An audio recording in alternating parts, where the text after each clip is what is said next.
E aí pessoal, bem-vindo aí ao nosso vídeo aí, que eu vou estar falando sobre os conceitos básicos, tá? Da arquitetura de computadores.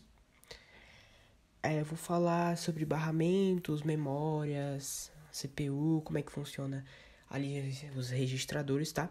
Então, os conceitos básicos de arquitetura de computadores, ok? Começando aqui, a gente tem alguns componentes básicos, como CPU, memória e barramento, tá? Dentre outros, tem outros, mas aí é os básicos mesmo, você tem que entender. Então, o que é o CPU?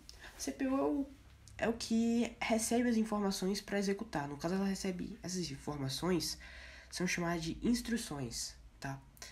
Que são quando você, exemplo, pede para abrir o Chrome. Você está pedindo para a CPU realizar uma instrução, tá? Executar uma instrução. E realizar os cálculos, tá? Necessários. Antigamente, a CPU ela foi basicamente criada para fazer cálculos, operações matemáticas. Como é que chama? Operações aritméticas, eu acho. Que são soma, divisão, multiplicação, subtração, enfim. Essas continhas básicas, certo? Então a gente também tem as memórias, com a memória RAM, que é uma memória temporária.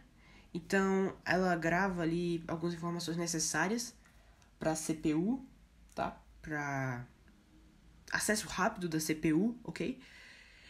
Que quanto mais gigas ela tiver, quanto mais armazenamento ela tiver, mais informações ela consegue guardar, logo se torna mais rápido o PC. Por isso que precisa de mais informações, certo? E tem as memórias permanentes, como a memória RAM, SSD e HD. Vou falar sobre essas memórias depois, já, tá? A gente tem os barramentos, que são alguns canais de comunicação que permite troca de informações entre a memória, o CPU e alguns outros componentes. Então a gente tem vários tipos de barramento, tá? Tem um barramento de entrada e saída, como PCI, né, da placa de vídeo. Até o USB também se encaixa nisso. Vou fazer um vídeo mais específico para barramento, tá? Para memória também, que eu tô prometendo desde o vídeo de bootloader, tá? Então a gente tem os registradores, tá? E quais são as funções dos registradores? Além, é um nome autodeclarativo, né? O que é registrador? Ele registra as instruções, tá? Então, quais são as funções dele, tá? Ele tem um armazenamento temporário, então ele armazena as instruções ali de forma rápida, como diz aqui no slide, e eficiente, para que a CPU possa acessá-la mais rápido. Então, ela já deixa ali no pontozinho para quando precisar acessar aquela instrução, ela já acessa instantaneamente para que não demore, ok? Algumas operações aritméticas, né, que são cálculos matemáticos, tá? Lógicos, para o armazenamento de dados, tá?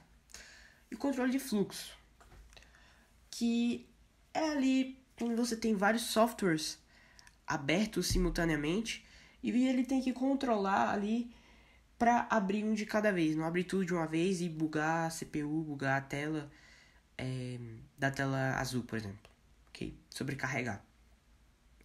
Então, essa é uma das funções dos registradores. A gente tem alguns tipos de memórias, tá? Existe muito tipo de memória. EROM, EPROM, ROM, memória de armazenamento como HD, SSD, RAM. Aqui eu tô falando sobre as básicas, tá? Mas eu vou fazer um vídeo também, como eu prometi, como eu falei, do bootloader. Específico, tá?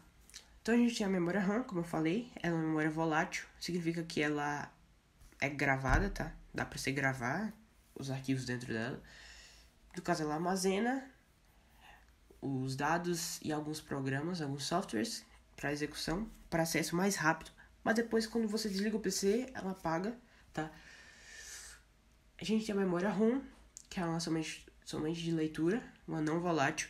Significa que ela guarda algumas informações do sistema, tá? Fundamentais, como é que eu posso dizer? Instruções que é necessária imediato para o sistema. Então ela é uma memória não volátil, uma memória que não apaga, tá? Quer dizer, não apaga, não dá para gravar, enfim, é uma memória é que tem, eu quero dizer, arquivos limitados, arquivos certos para ela, entendeu? Então a gente tem algumas memórias de armazenamento, vocês conhecem, que são HD e SSD, que armazenam de forma permanente, entre aspas, né, que você pode apagar, enfim, mas de forma permanente, que são para armazenar dados próprios, softwares, enfim, tudo que você quiser instalar. Tem a memória de cachê, que ela tá localizada na CPU. Então, quando você vê, exemplo, eu tenho um Ryzen 5600G. Ele tem 16 bytes, ou megabytes, se eu não me engano, de memória cache. Então, quanto mais ele armazena mais cópias de dados, tá? Então a gente tem alguns ciclos aqui de busca, decodificação e execução, tá? O primeiro passo é a busca, que o CPU procura qual vai ser a próxima instrução a ser executada pela memória, entendeu? Então o que eu quero dizer é, voltando para cá, tem um controle de fluxo, que é isso que eu quis dizer. Ele organiza, no caso o registrador organiza para ver qual a próxima instrução, para não executar tudo de uma vez, tá?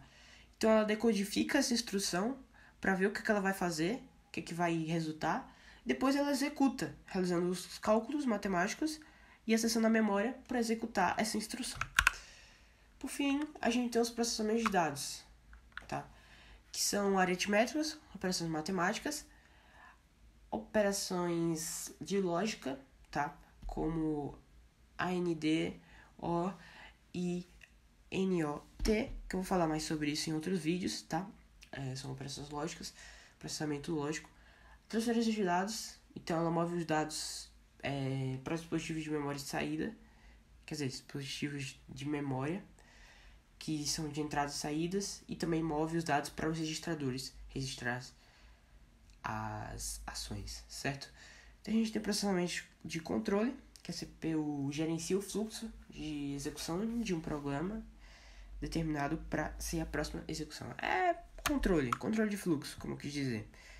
CPU faz a mesma coisa que o registrador faz, no caso o registrador está na CPU, então é isso aí, deu para entender, eu acho. E a gente tem alguma comunicação entre os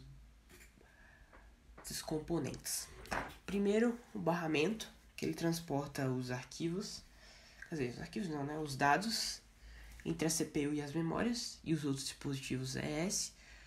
Tem o barramento de endereço, tá? Que identifica a localização na memória, tá? E o barramento de controle, que é o controle de fluxo, como eu disse, né? Coordena e sincroniza os fluxos de informações, de instruções entre os componentes ali, tá? E tem alguns conceitos fundamentais que a gente tem que saber, tá? Primeiro é o desempenho, que significa a velocidade e eficiência do processamento de dados. Vou explicar melhor.